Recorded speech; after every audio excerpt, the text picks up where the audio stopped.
lo he titulado Pierdes el tiempo orando.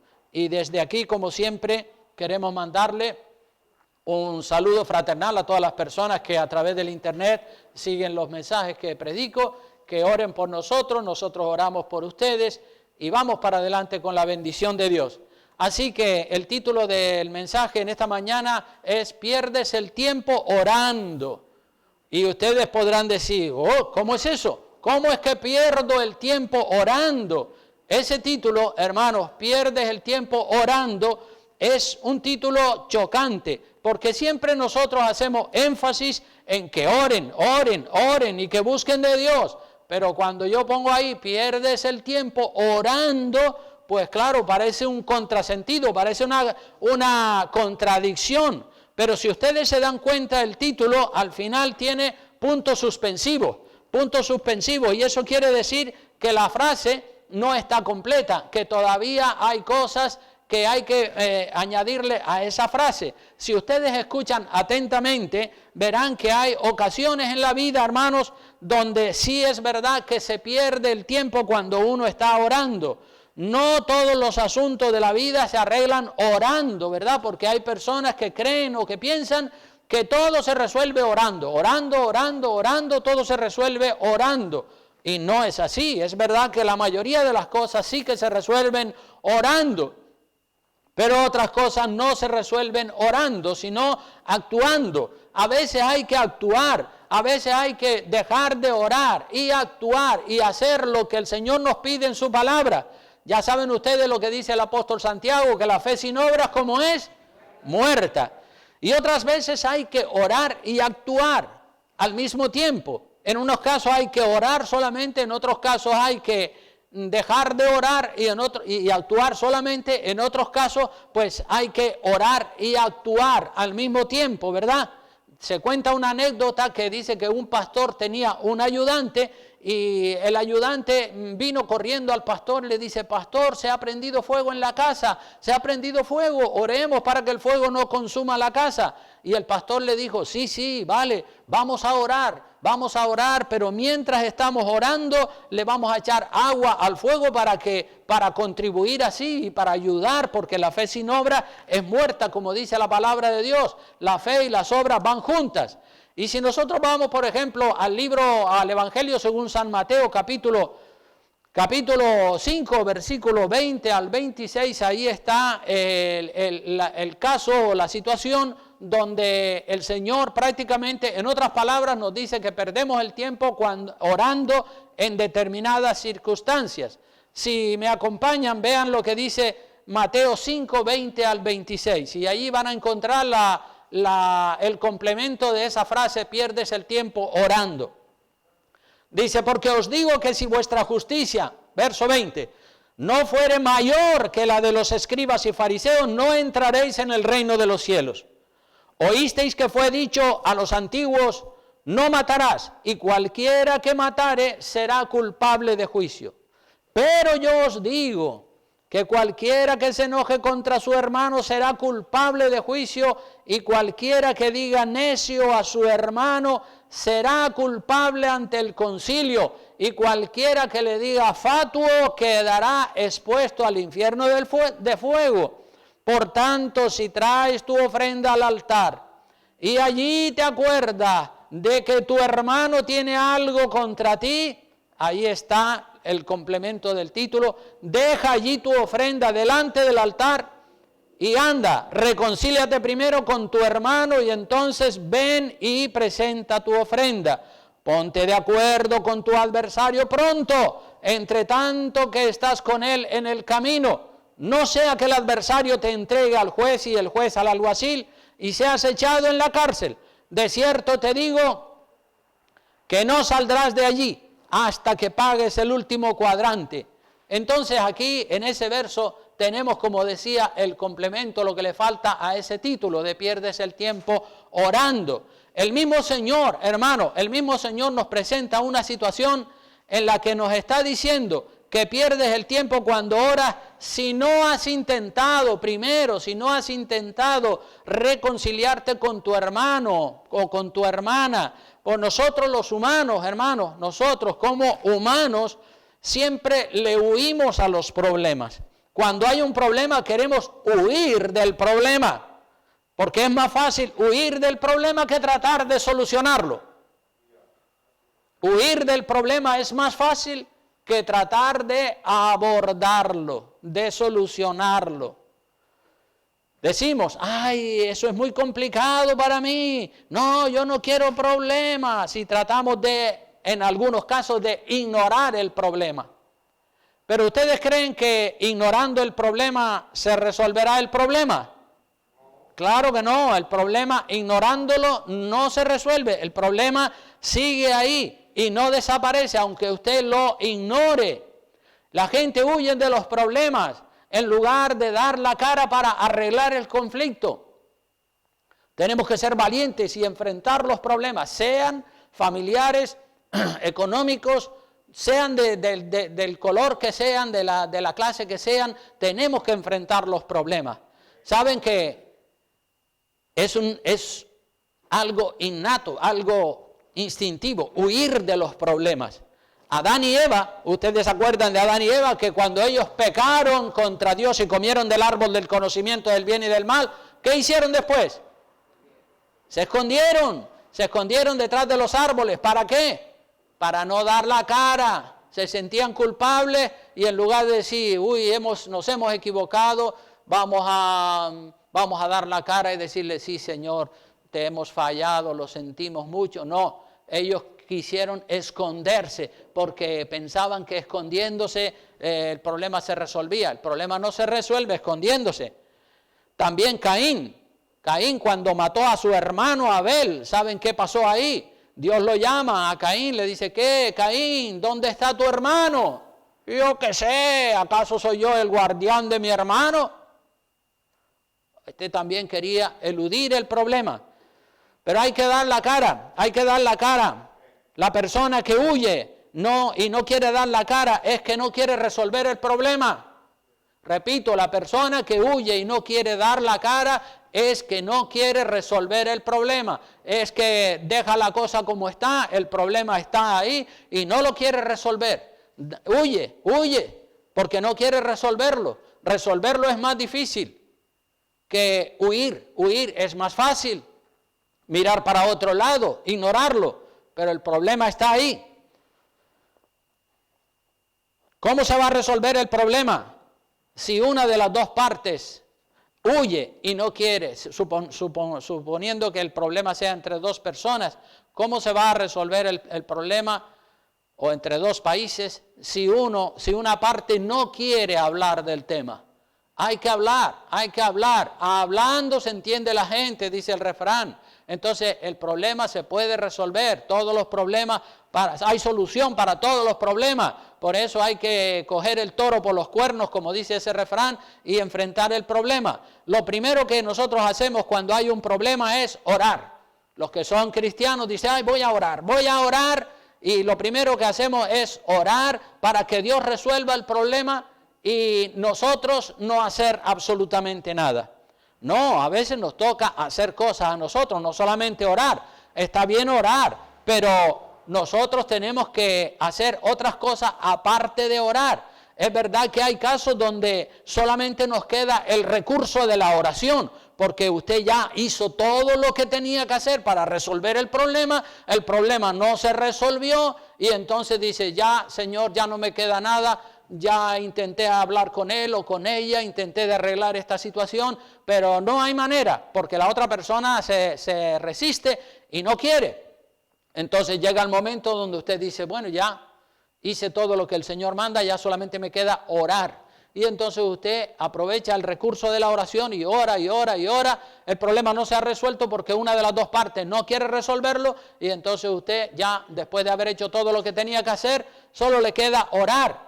Y es verdad que hay casos donde solo nos queda el recurso de la oración, pero también hay casos donde Dios nos dice que estamos perdiendo el tiempo orando, ¿verdad?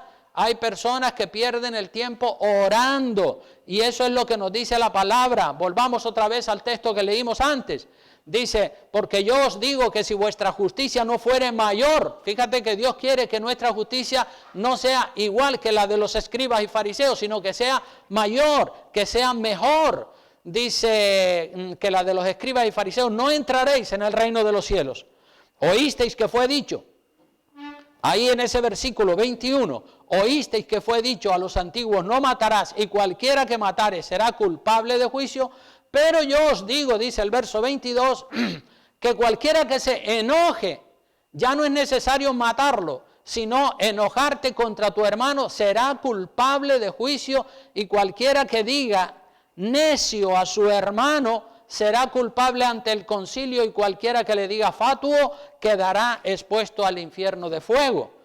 Aquí el Señor, hermanos, en estos pasajes nos enseña que la justicia que tenían los escribas y fariseos era una justicia mediocre. La justicia de los escribas y fariseos era una justicia mediocre, no era una justicia genuina, no era una justicia como a Dios le agrada, era una justicia egoísta, era una justicia incompleta. La de los escribas y fariseos era una justicia de apariencias, no era una justicia profunda y de corazón la que practicaban los escribas y fariseos.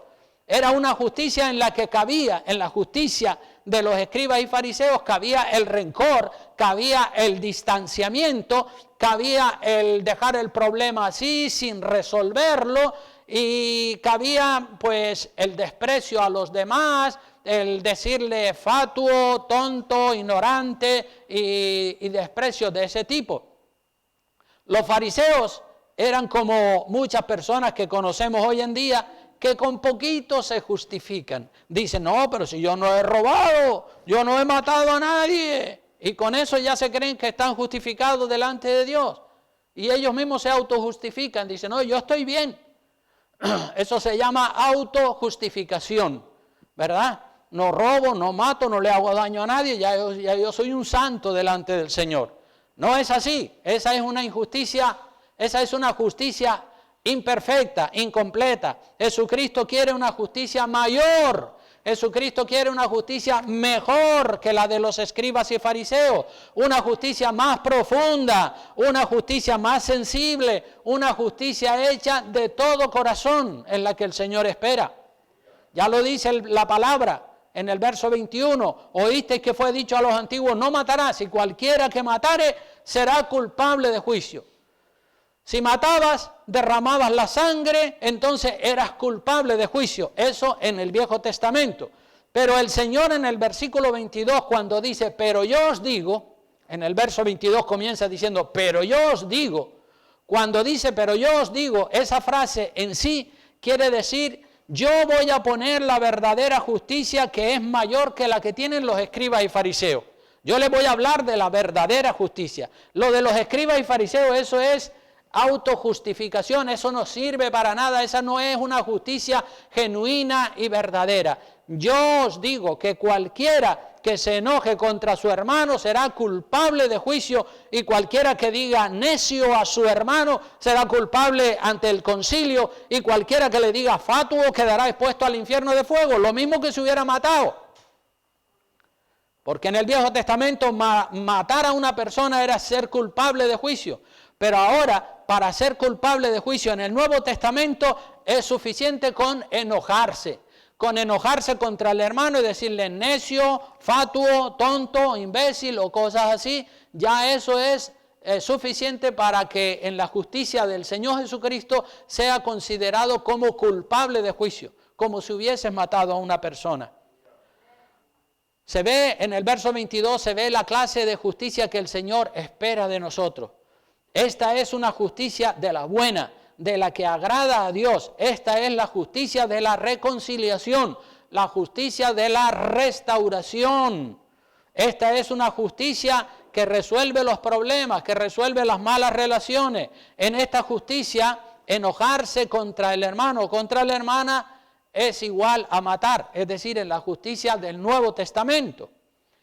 Y hay muchas personas enojadas. Existen hoy en día muchas personas que están enojadas contra su hermano, contra su hermana, y le oran a Dios, pero no buscan la reconciliación. Oran y oran y oran y oran, pero no buscan la reconciliación y el enojo permanece. Se enojaron en determinado momento de la vida y el enojo permanece, pero debe haber el deseo de la reconciliación. Hermano, Dios, sabiendo que todos los humanos tendríamos problemas, que tendríamos choques, que tendríamos enfrentamientos entre nosotros, nos dejó eso que se llama el perdón. El perdón, esta es la solución para todos los conflictos, para todos los problemas que existan entre el ser humano. El perdón es el mandamiento del Señor. Pedir perdón y perdonar, las dos cosas, pedir perdón y perdonar. Pedir perdón es difícil cuando uno cree que el culpable fue la otra parte. Si el culpable fue la otra parte, entonces que yo vaya a pedirle perdón, pero si fue él o fue ella la que me hizo daño a mí, ¿cómo voy a ir yo a pedirle perdón a él o a ella cuando él fue él o ella fue la que me hizo el daño? Por eso digo que pedir perdón es difícil cuando uno cree que el culpable fue la otra parte, la otra persona. Pero aunque fuera la otra parte, aunque fuera la otra persona, nos conviene sentarnos con esa persona y hablar, y si esa persona nos acusa de que le hemos ofendido en esto o en aquello, pues entonces le pedimos perdón, pero también la perdonamos, buscamos la reconciliación. Si la otra parte nos pide perdón porque reconoce su culpa, pues hay que perdonarle y perdonarle de corazón, aunque lo que nos haya hecho nos haya dolido muchísimo. Ya vimos una de las imágenes expresivas que decía que ¿cuántas veces había que perdonar? 70 veces 7, madre mía. Sí, claro, 70 por 7 son 490. A veces, hermanos, cuando ha habido un desacuerdo o cuando ha habido un conflicto entre dos creyentes, se ha producido una ruptura y pasan los días, pasan las semanas, pasan los meses, incluso pasan los años y no ha habido un acercamiento, ni un pedido de perdón, ni una restauración. Ambas partes suelen estar resentidas la una contra la otra y ahí se ponen a orar y a orar y a orar y a orar. No, en ese caso lo que hay que hacer no es orar, ya lo dice la palabra, deja allí tu ofrenda y ve, anda, reconcíliate primero con tu hermano. Entonces no hay que orar. Por eso el título del mensaje, pierdes el tiempo orando en estos casos, cuando tienes un asunto pendiente y te dedicas solamente a orar y usas la oración como si fuera un escapismo para no resolver el problema. Ambas partes están resentidas la una contra la otra y oran y oran y oran y oran, pero no se pueden ni siquiera saludar mirándose a los ojos, porque no se han perdonado de corazón, no han retomado el asunto, no han dado carpetazo a ese problema que sucedió tiempo atrás. Fue un pedido de perdón muchas veces de labios, y es ahí donde pierden el tiempo orando. Es en esos casos donde se aplican los versículos 23 al 26. Volvamos otra vez a Mateo, verso 23, en el capítulo 5, verso 23 al 26, dice, por tanto, es ahí, por tanto, si traes tu ofrenda al altar y allí te acuerdas que tu hermano tiene algo contra ti, fíjate lo que dice el Señor. Es como que el Señor te dice, no ores porque esa oración no la voy ni siquiera a escuchar. Deja allí tu ofrenda, deja allí delante del altar, déjala allí delante del altar y anda, reconcíliate primero con tu hermano. Y entonces, después de que te hayas reconciliado con tu hermano, ven y presenta tu ofrenda, porque de nada te sirve orar y orar y orar si no te has reconciliado. Entonces pierdes el tiempo orando en estos casos. La palabra de Dios también nos dice en Primera de Juan capítulo 4, versículo 20. Miren lo que dice, Primera de Juan 4, 20. Si alguno dice, yo amo a Dios y aborrece a su hermano o a su hermana, es mentiroso, pues el que no ama a su hermano, a quien ha visto, ¿cómo puede amar a Dios a quien no ha visto? No se puede, es una contradicción. Deja allí tu ofrenda, deja allí tu oración, deja allí pendiente esa ofrenda, esa alabanza, déjala allí en el altar y anda primero, reconcíliate con tu hermano y entonces ven y ora y entonces sí, ya Dios te va a escuchar. Pero si oras y oras y oras sin haberte reconciliado, pues tu oración es una pérdida de tiempo. Por eso dije, pierdes el tiempo orando en estos casos. ¿Cuántos dicen amén? Aleluya. Es así. No lo digo yo, lo dice el Señor. Primero hay que tener una buena relación con la gente. En cuanto dependa de nosotros, vamos a ir a otro pasaje de la Biblia que está en el libro de Romanos capítulo 12, versículo 17, para que vean que todo lo que dice la palabra coincide una cosa con la otra. Lo que dijo Jesucristo coincide con lo que dijo San Pablo. En Romanos capítulo 12, versículo 17 al 21, dice la palabra de Dios: no paguéis a nadie mal por mal. Procurad lo bueno delante de todos los hombres, si es posible, porque a veces no es posible. A veces es posible y a veces no es posible. Si es posible, en cuanto dependa de vosotros, en cuanto dependa de ti, en cuanto dependa de mí, estad en paz con todos los hombres. Si es posible, porque el apóstol Pablo sabía que a veces no es posible porque hay alguien que no quiere la paz con nosotros. Pero en cuanto dependa de nosotros, vamos a buscar la paz. Y sigue diciendo: no os venguéis vosotros mismos, amados míos, sino dejad lugar a la ira de Dios. Porque la tendencia que nosotros tenemos como humanos es: me la hiciste, me la vas a pagar. Y como me la hiciste, me la vas a pagar. Y la tengo guardada. Cuando tenga la oportunidad, te paso la factura. No puede ser así. Dejar lugar a la ira de Dios. Deja que Dios le pase la factura a ese o a esa que te hizo tanto daño. Olvídalo, déjalo en la presencia del Señor. Porque escrito está: la venganza, nosotros no debemos de tomar la venganza.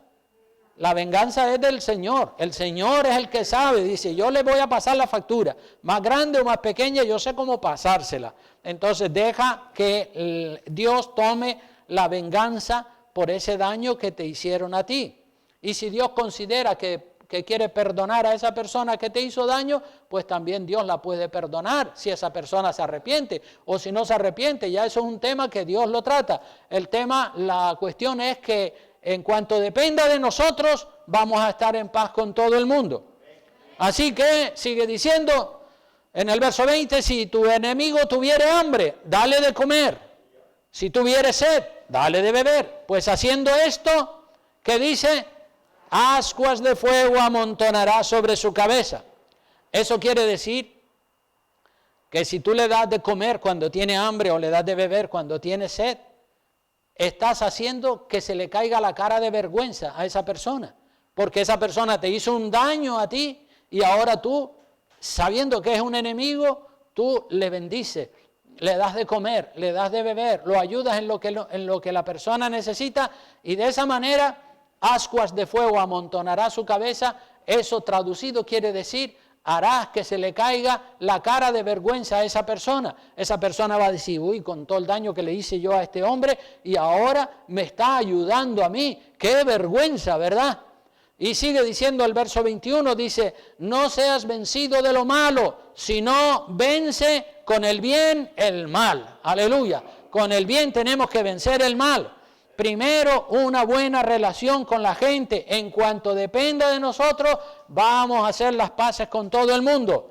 Y si una reconciliación depende de tu disposición a perdonar o a pedir perdón, debes arreglarlo lo antes posible. No mantenga el orgullo. Si la otra parte se niega a la reconciliación, entonces usted queda libre porque usted ya lo intentó y a veces lo intentó 1, 2 y 3 veces y a pesar de que lo intentó, la otra persona no quiso, entonces el distanciamiento, el problema no se resolvió, pero no es porque usted no hiciera su parte, usted hizo todo lo que estaba de su parte en cuanto dependa de vosotros. Así que con esta invitación a la reconciliación, yo no estoy diciendo que todas las relaciones que se han roto en el pasado tienen que ser restauradas de nuevo. Algunas ya no se van a restaurar nunca. Ojalá que se pudieran restaurar todas, pero algunas no se van a poder restaurar porque la otra parte no quiere. Pero muchas relaciones rotas ya no se van a restaurar porque una de las dos partes no quiere restaurarla. No quiere, y entonces esa relación se rompió. Pero el deber del cristiano, el deber de la cristiana es intentarlo una y otra vez, intentar la reconciliación. Y si la otra parte no quiere restaurar, entonces el cristiano queda libre de su responsabilidad delante de los ojos de Dios. Y hay relaciones también que se rompen sin que haya existido una ofensa. Hay relaciones que se rompen sin que haya existido una ofensa. Le pongo un ejemplo. En esta misma iglesia, hace años atrás, como 15 años atrás, se congregaban algunos hermanos con nosotros y ellos comenzaron a congregarse aquí en la iglesia pensando que nosotros éramos una iglesia unitaria, porque ellos eran unitarios y como las iglesias unitarias o del solo Jesús se parecen en la forma a la nuestra, pues ellos comenzaron a congregarse aquí. Las iglesias unitarias, como saben, son evangélicas, pero ellos bautizan solo en el nombre de Jesucristo. Ellos no bautizan en el nombre del Padre, del Hijo y del Espíritu Santo. Ellos quitan el Padre y quitan el Espíritu Santo de la fórmula bautismal y bautizan solo en el nombre de Jesús. Y además dicen ellos, eso es falsa doctrina. Los demás en otras doctrinas están bien, pero en ese campo ellos están mal.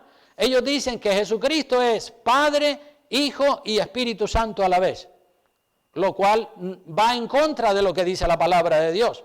La palabra de Dios nos deja bien claro que el Padre es el Padre, el Hijo es el Hijo y el Espíritu Santo es el Espíritu Santo. Son tres personas diferentes, pero unidos, son un solo Dios. Es como decir, como cuando hablamos de la iglesia, dice todos somos uno en Cristo Jesús, quiere decir tenemos el mismo espíritu. O cuando hablamos del matrimonio, los dos serán una sola carne. Pues así Padre, Hijo y Espíritu Santo son un solo propósito, una sola mente, un solo sentir, pero son tres personas diferentes. Entonces estos hermanos que les decía unitarios o de los solo Jesús, como también se les conoce, ellos se congregaban con nosotros y en una ocasión, después de algunos meses congregándose, me escucharon predicando acerca de la Trinidad, del Padre, del Hijo y del Espíritu Santo. Y ellos se quedaron alarmados. No, me decían, no, pastor, ¿cómo es eso? Que no, eso no es así como usted está predicando. Y digo, mira, hermano, así lo dice la palabra de Dios y les puedo mostrar muchísimos pasajes de la Biblia, pero ellos se negaron, dicen, no, nos vamos de aquí. Y se fueron. Bueno, pues que Dios los bendiga. No hubo una ofensa, sino una diferencia doctrinal. No podíamos tener la comunión porque ellos tenían otra doctrina. Entonces no hubo una ofensa entre ellos y yo. Ellos se fueron porque tienen una doctrina diferente a la nuestra, y nosotros los respetamos a ellos y cuando los vemos en la calle, pues los saludamos, hola, ¿qué tal? Dios te bendiga, y ellos van por su camino y nosotros por el nuestro. No vamos en el mismo barco, no estamos en la misma iglesia, no estamos en la misma doctrina, pero no somos enemigos, somos conocidos. Durante una temporada se congregaron aquí y ahora cuando nos vemos, hola, buenos días, buenas tardes y cosas así. Entonces, por diferencias doctrinales se han roto muchas relaciones. Cada cual, hermano, cada persona es responsable delante de Dios por la doctrina que cree. Lo que uno cree es muy importante. Si usted cree una falsa doctrina, pues a Dios le tendrá que dar cuentas. Yo he tratado con muchas personas, he intentado convencerles acerca de la doctrina, y con algunas personas he tenido éxito y con otras he fracasado completamente. No los he podido convencer porque no se dejan convencer. La verdadera doctrina, la sana doctrina es la que se basa 100% en la palabra de Dios. Esa es la verdadera doctrina. No lo que usted aprendió por aquí o por allá, porque si usted aprendió algo acerca de Dios y eso que usted aprendió está mal, en consonancia con la palabra, pues usted tiene que rechazarlo y poner el credo bíblico en su cabeza. Lo que uno cree a nivel doctrinal es muy importante, porque nosotros Actuamos según lo que creemos, según las creencias que tenemos aquí, así actuamos. Por eso es importante que lo que creemos esté en consonancia con la palabra de Dios. Si usted cree que todo se resuelve orando, pues siempre estará orando. Hay personas que creen que todo se resuelve orando y siempre están orando y entonces están perdiendo el tiempo porque a lo mejor han tenido una mala relación con otra persona y no la arreglan. Dicen, no, yo voy a orar, yo voy a orar. No, pero si no es orar, lo que tiene que hacer es ir y reconciliarse, como dice la palabra de Dios. Cuando lo que tiene que hacer es actuar y buscar la reconciliación, buscar la restauración, pero si la persona dice, no, todo se va a resolver orando, todo se va a resolver orando. Algunas cosas no se resuelven orando, otras sí. Otro que lleva a lo mejor años sin trabajar, he visto también personas que llevan años sin trabajar y dicen que están orando para que Dios les provea un trabajo. Pero si no sale a la calle a echar currículums por ahí en las empresas y a ofrecerse, pues nadie va a venir a ofrecerle un trabajo en su casa. La persona tiene que moverse. Dice la Biblia que la fe sin obras es muerta. Hay que orar, sí. Y hay que actuar en consecuencia, no solamente orar. En algunos casos es solamente orar, en otros es actuar y orar, en otros es dejar de orar y actuar. La palabra de Dios es muy clara y está a nuestro alcance para que la podamos estudiar y para que la podamos conocer bien. Pero si usted ora a Dios mucho, pero no obedece la palabra, entonces está en un error que va contra su propia vida. Si no obedece lo revelado en la Escritura, usted es a lo mejor un impío religioso, un impío evangélico, porque no todos los impíos son ateos. A veces hablamos de los impíos y decimos, claro, esos ateos son unos impíos, pero hay también gente que son religiosas y son impíos o actúan como los impíos. Vamos a ver un par de pasajes más y ya con esto termino. Vamos a ir al libro de Proverbios, capítulo 15 del libro de Proverbios, versículo 29. Dice la palabra del Señor, aleluya. Dice, Jehová está lejos de los impíos. Jehová está lejos de los impíos, pero Él oye la oración de ¿quién dice? De los justos. Lejos de los impíos, pero oye la oración de los justos. Qué bueno, sabemos que el Señor evalúa la persona y ve si esa persona es una persona justa o si es una persona impía. Si es una persona justa, Dios va a escuchar tu oración, pero si eres un impío que no obedece al Señor, pues entonces Dios no va a escuchar tu oración porque estás en pecado. Y como dice Juan 9:31, sabemos que Dios no oye a los pecadores, aunque sean pecadores evangélicos, porque los hay, pecadores evangélicos. No vamos a pensar que por ser evangélicos ya no somos pecadores. Hay cristianos evangélicos que ya no son pecadores, ya renunciaron al pecado, pero hay otros evangélicos que todavía siguen pecando como si fueran inconversos. Entonces dice la palabra en Juan 9:31, sabemos que Dios no oye a los pecadores, por mucho que oren, por mucho que clamen, porque hay pecadores que oran, y que oran y oran y oran. Incluso hay delincuentes que cuando van a asaltar un banco se ponen a orarle a Dios para que el asalto al banco les salga bien. Fíjense ustedes qué contradicción. Pero están orando, sí, que no nos coja la policía, Señor, vamos a atracar tal banco, pero que no nos coja la policía. Impíos. Sabemos que Dios no oye a los pecadores, esas oraciones no pasan del techo para arriba.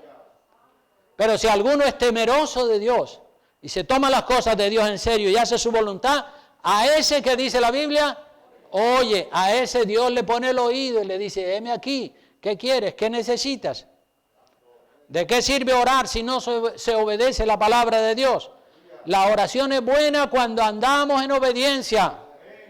Y si andamos en desobediencia, perdemos el tiempo orando, como he puesto de título, para un poco hacer que la mente de la gente despierte y diga, ¿cómo es eso que pierdo el tiempo orando? Pues sí, si no estamos en la perfecta voluntad de Dios, de nada sirve la oración. Dios no escucha la oración del desobediente, ya lo vemos aquí en Juan 9:31 y en Proverbios que hemos leído. Un proverbio más, capítulo 28. Dice así, 28:9, el que aparta su oído para no oír la ley, el que aparta su oído para no oír la ley de Dios, ¿cómo dice que es su oración? Abominable. Pierde el tiempo orando. Si no le obedece a Dios, pierde el tiempo orando. Su oración es más, dice que es abominable. Es como que a Dios le dan ganas de vomitar cuando oye a esa persona orando, porque no está en santidad. ¿Por qué Dios no contesta la oración de algunas personas? Porque ellos apartan su oído para no escuchar. Por eso Dios no oye la oración, porque apartan su oído para no escuchar la ley de Dios. ¿Cómo Dios va a contestar mi oración si yo le estoy desobedeciendo? Imposible. Los padres le dicen a los niños, si te portas bien te voy a dar un regalo. Dios también nos dice a nosotros lo mismo, si te portas bien te voy a bendecir. Dios no te bendice si te portas mal. Usted como padre le dice a su niño, si te portas bien, es condicionado, el regalo está condicionado a que el niño o la niña se porte bien. Si se porta bien, el padre le da un abrazo, una palmadita y le da el regalo. Pero si se ha portado mal, ¿cómo le va a dar el regalo? El regalo está condicionado al comportamiento de la persona. Y así es Dios. Según nuestro comportamiento, Dios nos regala bendiciones o retiene las bendiciones. El regalo está condicionado a que el niño se porte bien. Así es Dios. Si le obedecemos, nos bendice. Y si no le obedecemos, no nos bendice. Dios se fija en lo que usted hace. Dios se fija en lo que usted cree. No crea cualquier cosa. Revise sus creencias si están en consonancia con la Escritura. Porque muchos de los conceptos y de las normas de vida que traemos del mundo y de la cultura de nuestro país y de nuestra familia o del catolicismo, porque la mayoría de nosotros antes éramos católicos y traemos conceptos, ideas, pensamientos y costumbres que aprendimos en nuestra antigua religión o en la familia o en el país, y entonces pues llegamos al Evangelio, aceptamos a Cristo, pero no leemos la Biblia. Tenemos que leer la Biblia entera para saber que lo que creemos ahora tiene que estar en consonancia con la palabra de Dios. Por eso digo que hay que revisar todo lo que creemos para desechar lo malo y retener lo bueno. Algunas oraciones Dios no las contesta porque la persona que ora tiene un credo equivocado o una doctrina errónea y no la ha corregido. Si usted tiene una doctrina errónea, unos conceptos equivocados, unas doctrinas falsas y usted no las corrige, pues tampoco Dios le va a escuchar. Así que hay muchas cosas que debemos hacer antes de orar. Orar siempre sí, pero algunas veces hay que hacer cosas antes de orar. Lo primero que nos enseña esta prédica que he compartido basada en Mateo, lo primero que nos enseña es que reconciliarnos. Deja allí tu ofrenda y anda, deja allí tu ofrenda, deja allí, no ores, deja eso pendiente, pero primero ve y reconcíliate con tu hermano y luego vienes y oras y Dios te va a escuchar. Eso por un lado. Por otro lado, revisa tu doctrina, a ver si lo que tú crees está fundamentado en la palabra de Dios. Si está fundamentado en la palabra de Dios, pues entonces estás bien en esa área. Y otra área es vivir en santidad, porque sin santidad, como dice la Biblia, nadie verá al Señor. Amén. Entonces, la santidad, revisar la doctrina, a ver si lo que creemos está en la palabra de Dios, y la reconciliación con aquellas personas que nos acordamos que hemos tenido una mala relación y no hemos hecho nada por arreglarla. Vamos a arreglarla y entonces verás que Dios escucha tu oración y tu oración no se queda aquí en el techo, sino que llega al lugar santísimo donde está el Dios Todopoderoso que te puede bendecir. Amén. Puestos en pie, vamos a terminar con una oración de gratitud al Señor y decirle a Dios que sí, que efectivamente vamos a hacer las correcciones, vamos a hacer lo que el Señor nos mande. A uno le mandará una cosa, a otro le mandará otra cosa. Si tienes algún problema con alguien, el Señor te va a llevar a la reconciliación. Si tienes una doctrina rara o extraña en tu cabeza, el Señor te va a mostrar cuál es cuando tú pongas el interés en revisarla. Y si estás viviendo en pecado, también el Señor te va a señalar aquellos pecados que estás practicando para que dejes de hacerlo. Y cuando le ores al Señor, tu oración llegue al trono de Dios. Gracias te damos, Padre bueno de la gloria. Ha sido una bendición estar aquí compartiendo con los hermanos, Señor, esta palabra.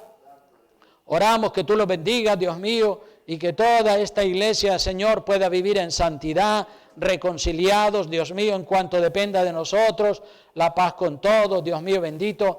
Bendice, Señor, rica y abundantemente a Pedro y la esposa de su amigo que van para allá, para Ecuador esta misma tarde, Señor, y toca vidas, toca corazones, Señor, y que la salvación y el perdón de Dios fluya y mucha gente se convierta en Padre Santo de la gloria.